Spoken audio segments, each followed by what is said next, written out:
everybody gets a trophy. Highly competitive, so that did not stick to me at all. Fun, fair, positive soccer. Anyone else do that? No. Okay. It was bad. So yeah, we're really excited to introduce our featured readers for the evening. The way that Ice Cream Social works is that folks in our community are like, hey, I've been reading at the open mic, I feel ready to be a featured reader, where can you add me? Or, hey, I've got this friend that would be really wonderful to be featured. Here's their email. Yeah, our reading series is built by folks just coming by and letting us know, and introducing us to friends and letting us know who's interested in reading. And yeah, we're very much community oriented, and we exist only because y'all come and share yourselves with us. So we're really grateful. We met both of our featured readers through the series, and yeah, it's always nice to make new friends and see them come and return and help us build our community. And yeah, I'm a nerd. Do you want to introduce our first featured? Yeah, I would love to. Gabriella Cruz is a proud mama, Chicana, Poeta. She uses writing and poetry to explore the depths of her humanity and to connect to others and the natural world. Themes she gravitates toward include the lost and unspoken aspects of motherhood, fierce femininity, love, the cycles, and wonder of nature and the human body, to birth and human rebirth manifested through personal growth. Sometimes she writes about pancakes and spaghetti too. Her favorite flavor of ice cream is Death Metal by Chocolate from Sweet Ritual. Please welcome Gabriella.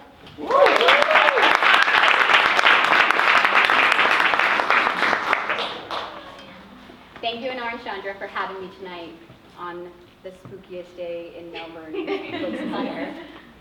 I also just want to thank all my friends and family for being here and showing support. You too, Kevin. You did this hair. So I wrote a new one today, and I want to start with that. I'm going to split this.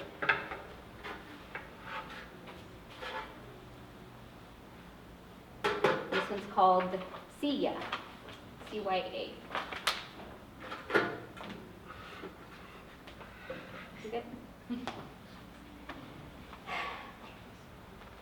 I squeeze the plaid sleeves around the small of my waist if my ass is looking a little too good that day. You know, it's a shame to cover this body, but these days a woman's figure is shameful and naughty. So I cover it up like the work mantra, see ya. I cover my ass, but I wonder and ask, is this my occupation? Is this really it? Because 80 cents to the dollar is hardly worth this. Shit, I was never even asked if I wanted to be hired, with the risk of getting stared at, felt up, or fired. When simply walking my neighborhood street with my baby in tow and a podcast to complete, I survive a drive-by with words as ammunition when a car slows down, moving in the opposite direction. I hear a, hey, what's your name and can I have your number? This is the reason I wear flannel in summer. Listen to me, neighbor, I ain't trying to get with it. I'm just trying to walk and listen to Krista Tippett, converse with the bold and the brave and the brilliant. You can't take my dignity or pride. I'm resilient. This body will walk wearing a Kevlar vest from the bulleting gaze of the opposite sex. This body is free and deserves a safe place where I don't need to tie a fucking flannel around my waist.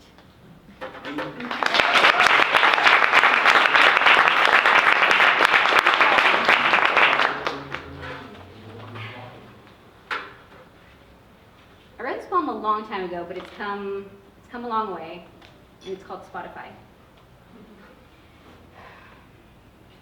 Spotify reminded me of the morning we fell down a Michelle Branch rabbit hole.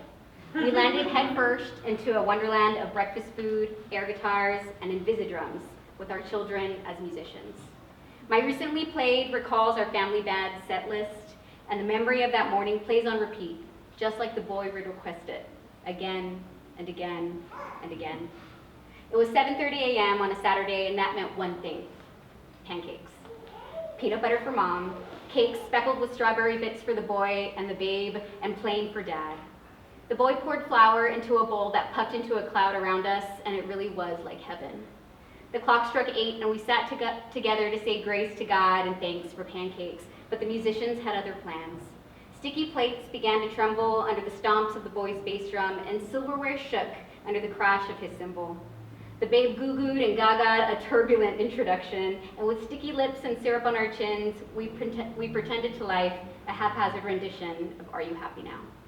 Our coffee grew cold as we danced to our karaoke cover. We danced like we forgot the babe's wailing vocals and air guitar whines on replay just a few hours ago, and an hour before that hour, and an hour before that. We danced with caffeine, coursing our blood, our rattling bones become part of the music of the morning. We dance with our hearts full of love and our bellies full of pancakes. Life is made up of moments like this, moments you'll wish you had the option, like on Spotify, to play on repeat, again and again and again.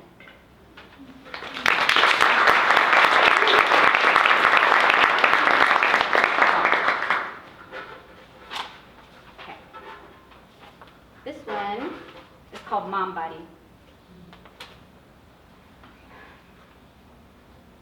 This is a mom body, don't you tell me it's not.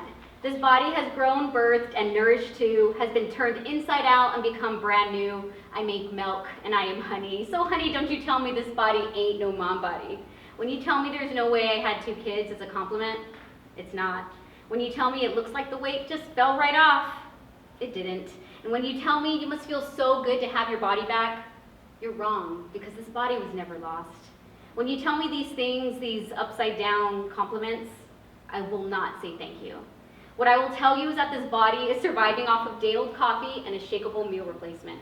This body endures days and nights caring for an infant, diaper changes and nursing sessions, sleep training and sleep regressions. I throw fits thanks to these widened hips and too much worrying about these hormone dips. Yes, indeed, my body is new, and what I will tell you is that my breasts, nipples, and vagina didn't look like this 5 years ago. No, don't get it twisted, because my pelvis is tilted and my spine is crooked from the weight of carrying the future. Expectations of society is an adiposity I will not add to this body. A body whose bones have been rearranged and changed, a body who's done its time and now is free, even if you think this is not what a mom's body should be. This body makes men quiver because it's a life giver. Perform miracles like the biblical. I've turned blood into water to sow my seed, I'm sorry y'all, and reaped a harvest so bountiful with this body so plentiful. A mom body is a prize, don't you take away what I've earned. A trophy of tiger stripes, thundering thighs, and bags under my eyes. Yes, they're worth more than Prada, so you ought to know I'm worth more than this baby weight gold. Listen when you're told, listen to this mama. Next time you want to comment on somebody, anybody that isn't your body, don't.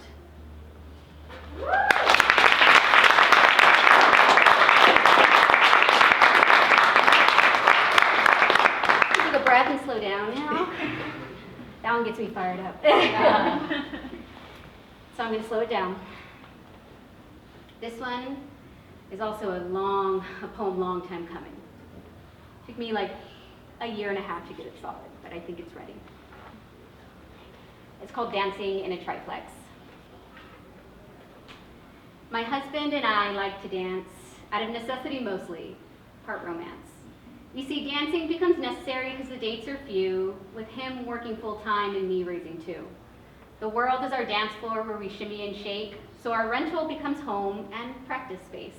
Within 2 crooked floors, haphazardly stacked, our family of 6 lives close and compact. It is eggshell white with popcorn ceilings, always sold out, we leave the audience reeling. The kitchen and bathroom become ballrooms where crowds gather in piles from here to there. The inanimate becomes animate, restless and loud. Dishes and laundry, our captivated crowd. The audience is endless, dirty and worn in boast-worthy numbers since our babies were born.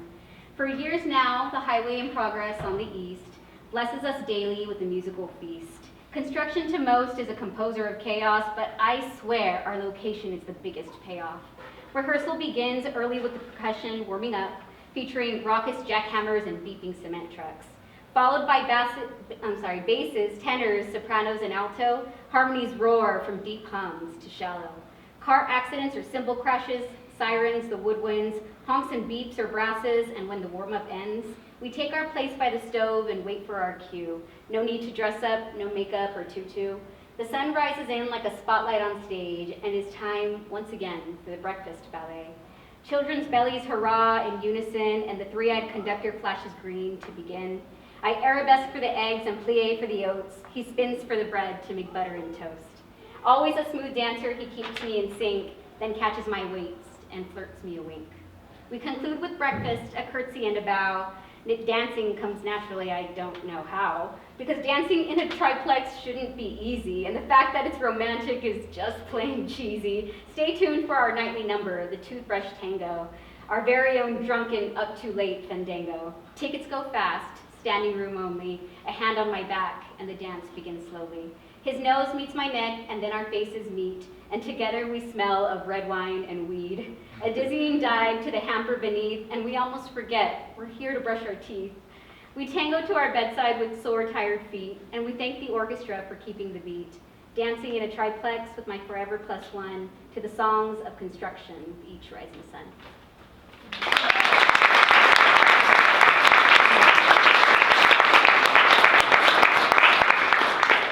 Thank y'all. Last one. This is about my grandma. She's no longer with us, but her memories hold very strong and very dear.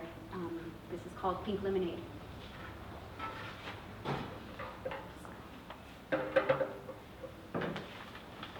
The sun is high in the afternoon sky, and the blue above is open and empty.